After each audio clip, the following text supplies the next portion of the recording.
Prize. We start with two much-loved actors playing people who have little love for each other. I had rather hear my dog bark at a crow than a man swear he loves me. God keep your ladyship still in that mind, so some gentleman or other shall scape a predestinate scratched face. Scratching could not make it worse than 'twas such a face as yours was. Well, you are a rare parrot. A bird of my tongue is better than a beast of yours. And would my horse had the speed of your tongue, and so good a continuer. But keep your way. In God's name, I have done. David Tennant and Catherine Tate as Beatrice and Benedict, who love the single life as much as they hate each other, until their sharp tongues are tricked into a kiss in Shakespeare's Much Ado About Nothing. J.C. Rourke's production in modern dress, with the songs in the text given rock settings, takes place in the early 1980s in a Mediterranean port visited by British sailors. A certain ado has been made in the media about the fact that this London West End production unites two leading TV stars. But while the box office will certainly be swelled by fans of his Doctor Who and her The Catherine Tate Show, both performers have substantial theatrical credentials. He was a recent Hamlet for the RSC, while she has just appeared at the National Theatre in Alan Ayckbourn's Season's Greetings.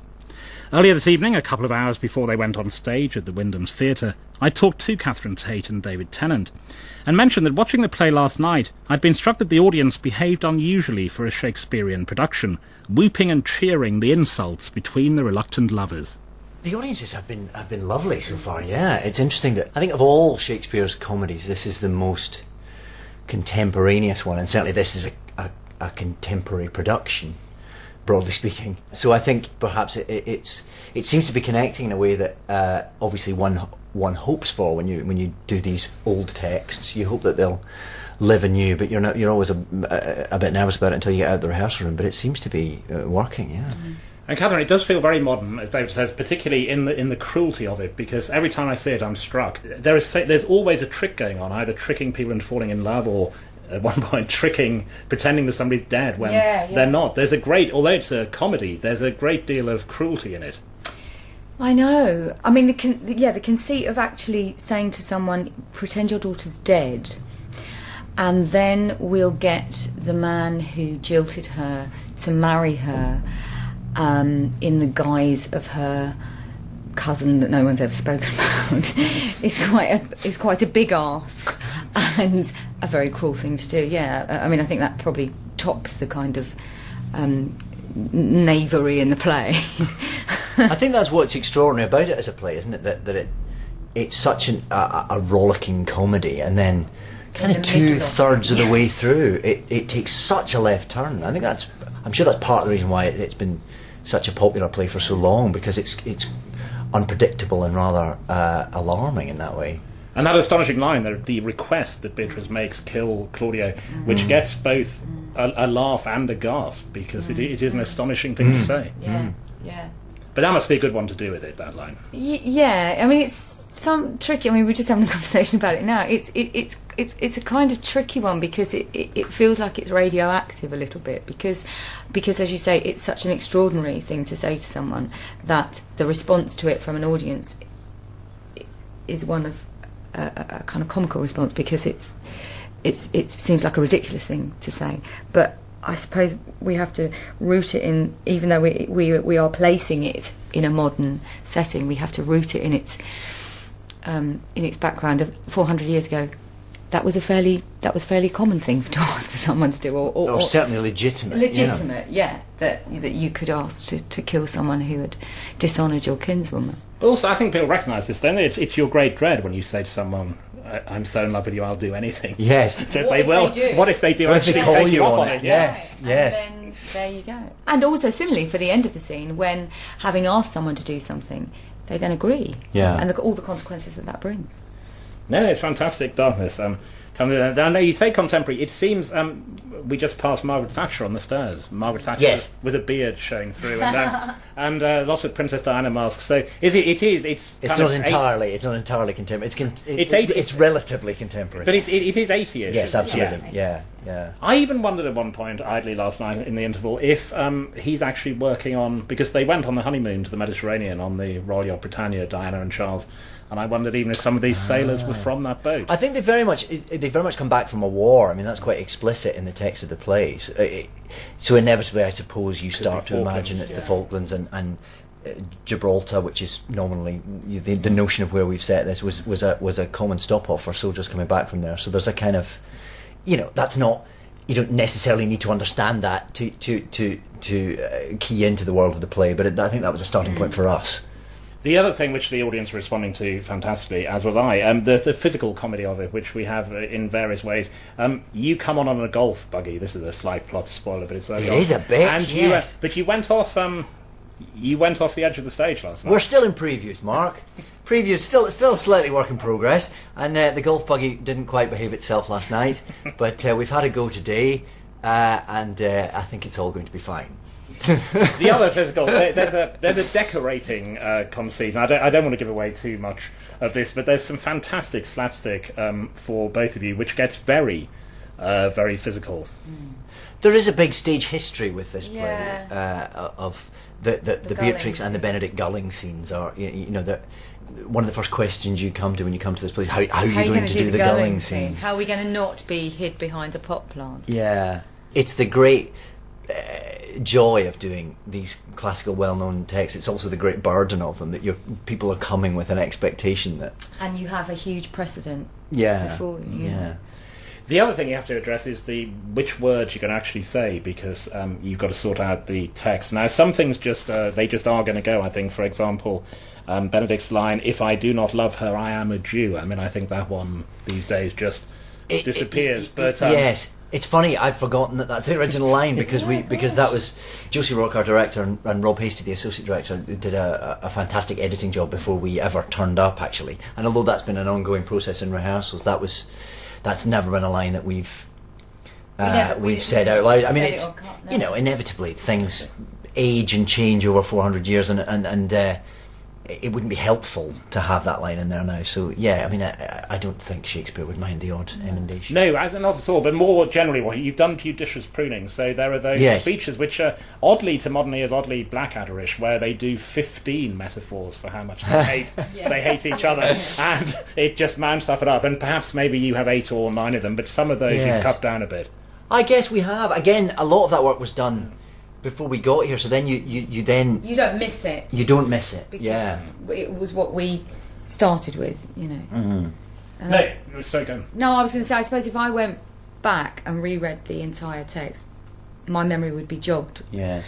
Of things that because I know there's a whole bird bath thing that we've cut from the beginning of it. But having said that, I spoke to Tamsin Gregg quite recently, and obviously she did it at the RSC, and she said we cut all that because she said I clearly didn't understand it. And Marianne Elliott said to her after about 50 shows, Marianne Elliott said to her, "You don't understand that, do you? What you're saying?" She went, "No." And she went, "Oh, cut it, I'm sick of you."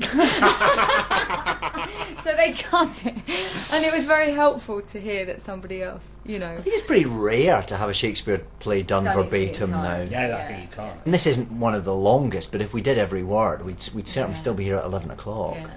But it's part of a general approach, which I like, that it's faster, isn't it? I mean, and you do it conversationally. There, as we know, well-known directors who stand there in the rehearsal room beating out the meter, but you do it much more relaxed. I think this play asks for that as well, though, because there's relatively little meter in it. It's broadly speaking, it's a prose play. I mean, it slips into verse here and there for very specific reasons, but broadly speaking, it's all in prose.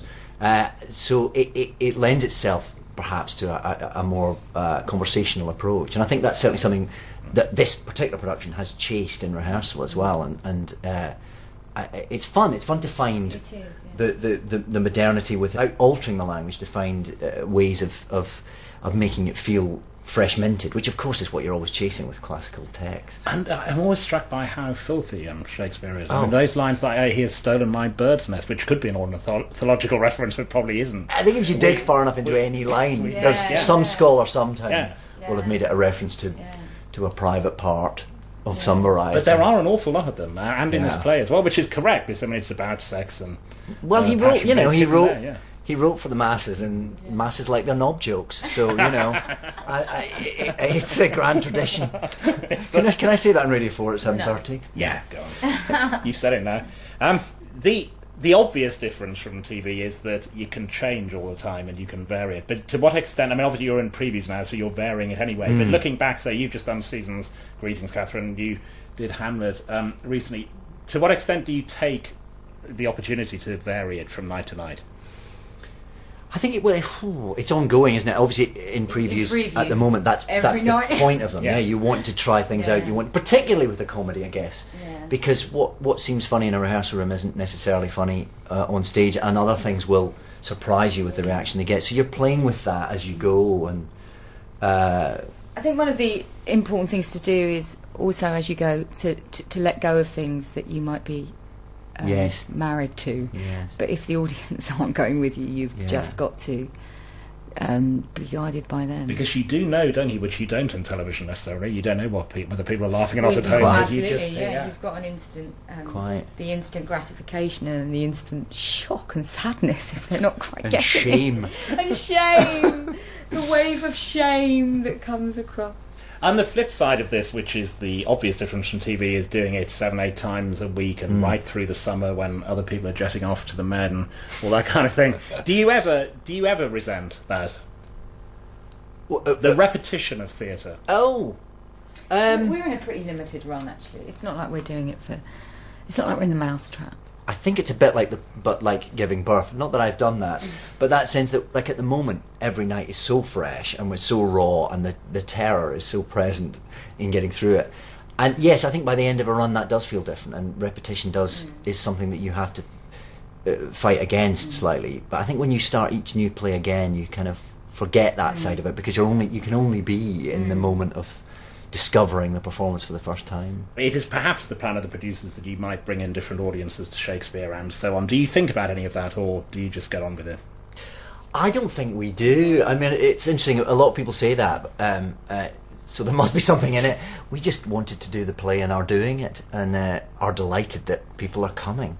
I mean, I suppose because a lot of people will come to see it, maybe because they know of us from other things. But ultimately, we're not really in control of who gets the tickets, and if an entire new audience come into the theatre, then obviously that's brilliant. But. And we're talking. You're on stage so we'll go in a moment. But you're on stage in about 2 hours and 10 minutes. Probably as this is transmitting. Yeah. So rituals. Do you have any of that for the theatre? I mean, we're in your dressing room where you have various bits of we've nibbles. Got the chickens waiting to be sacrificed. Yeah, that's right. Yes. Joke, all the chicken rearers or lovers. Yeah. And I'd just like to point out, we're in my dressing room. We don't share a dressing room. We share many things. But that would perhaps be too close. Do you have any? So what do you do? So, I mean, obviously it's previews, so it's not exactly. The rituals haven't quite developed themselves yet. Do you have any kind of grilled chicken at 5:30, that kind of stuff, or anything? The what? Grilled chicken at 5:30 or a mile star. That's not far 10 minutes before you go on. Yeah, but 5:30 is about right. Not necessarily grilled chicken, but often. Oh, I don't know. No. I've decided I might join in the vocal warm up with a Sigh No More. Getting everyone to sing Sigh No More. Oh, right. That might be nice. No, we have our own Sigh No More. we've got our own. Oh, you have your own one? Yeah. Sigh No More is the song that is actually. Oh, that's in there. You've got yours, haven't you? Yes. Yes. No, that's one of the striking things about this production. All the Hey Nonny Nonny stuff, the songs have been set. Yeah. They're rocky and quite surprising. Yes, but all the words are by Shakespeare. No, they're all his. I know. And we even the songs that play in the background are purloined from other plays. I think we've got Lover and His Last from As You Like It, and we've got something from 12th Night in there. Yes, all set to very appropriate various Wham-inspired beats. Yes. David Tennant and Catherine Tate. Much Ado About Nothing, which has the feel of a huge popular hit, is booking until September the 1st at the Wyndham's Theatre in London.